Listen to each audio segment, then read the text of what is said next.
The old solar panel has not been working since we bought the boat. It's just a 12 watt polycrystalline, pretty low performance unit, and when I went to remove it, the wire just totally disconnected, so that's going to be tossed in the bin. And then the next challenge is to route the cable. So the cable leads back to the battery compartment, so it goes along the starboard side and then underneath the companionway and into the port locker, which is where all the electrics are. I'm replacing the existing panel with this 55 watt PV Logic monocrystalline flexible panel. It's quite flexy. It's got a soft surface and will withstand a little bit of standing on, which I was concerned about. And I bought this from Solar Technology International. One of the things I liked about this was it was a single cable, so I've only got one cable to route under the deck, but I am going to have to move the position of the hole, but it'll be underneath the panel, so I can just fill that. This is a job I've been avoiding for a while.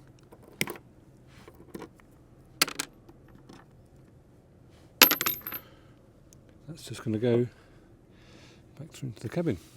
Gained access to the coach roof at the forward end of the saloon by removing this piece of headlining, which has revealed a gap, and the hole for the new cable is going to come through about here, so it's going to be easily accessible from below, which is very helpful. And then the cable will be led off down that side and then back aft down there. Now we're going to mock up where the solar panel is going to lay. I'm pleased with the size of this solar panel because it fits pretty well in that space between the grabber handles on the coach roof, and I'm told it should withstand a little bit of standing on, but most of the time if I want to stand on the deck I'm actually standing here, so as long as it's deck shoes or bare feet it'll be okay. I managed to get a side entry cable gland, and I'm going to lay it out now so I can see where to drill the hole. I've got some string as well because I'm going to mouse the string back through so I can pull another cable through if I ever need to do that. Right, now the scary bit, put a drill to the deck. Actually, before I do that, measure twice, cut once. I'm going to go in at 740 millimeters. Let's see what that looks like on the inside. Turns out 740 millimeters will be just right. I'll be able to get access directly from underneath, which is great. There's an 8mm hole in the deck, which I've led the cable through, and I've drilled the pilot holes to screw the fitting down to the deck. And I've drilled out just the very top of the pilot hole with a slightly larger drill bit so that the gel coat doesn't crack as the screw goes in. And what I'm going to do next is to fill the holes that are in the deck now from the old panel and bond the new panel down to the deck. I've been told not to screw it in, but rather to bond it with stripes of Sikaflex on the back of the panel,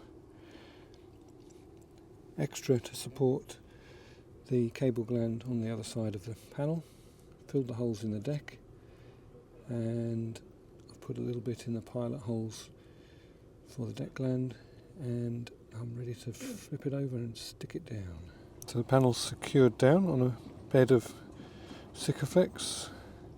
Got diving weights holding it to the curvature, and the deck gland is secured as well, so hopefully that's all nicely weather sealed and I can take the diving weights off when the Sikaflex is cured.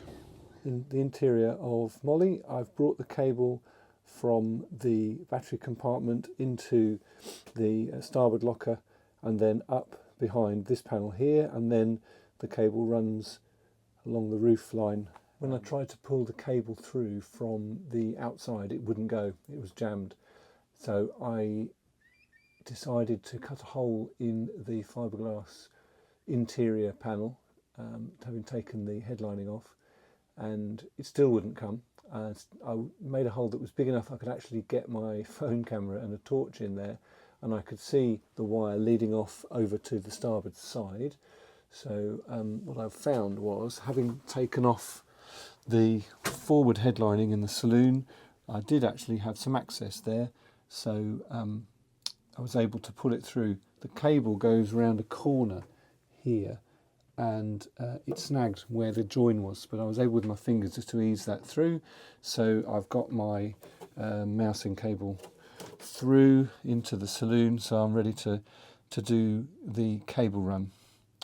When I took the headlining off, I had to snip the wires for the overhead light that was in the headlining, so I'm going to have to reinstate that when I put it back together again. Right, let's run the cable. Now I'm going to pull the cable through to draw the wire down. Not easy to do this whilst filming, so I'm going to do it and then I'll show you the result. The cable that comes with the panel isn't long enough to get all the way back to the battery compartment, so I've joined the cable to an extension, some nice similar cable, and I've used Wago connectors to join them, which was recommended by someone. I tried soldering. I don't really like spade ends. I want the resistance to be as low as possible. These are rated at 32 amps, which is well above the current that would flow from this 55 watt panel. Leave a comment in the bottom if you've got an opinion on that. I wasn't really sure what the best kind of connector would be. I've got some heat solder connectors which would have been waterproof, but I'm just not convinced on the resistance of those being a bit high. Reduce the output of the panel effectively. I think these might be the best bet for my compared to my amateur soldering. Let me know in the comments below. So there we have the finished article.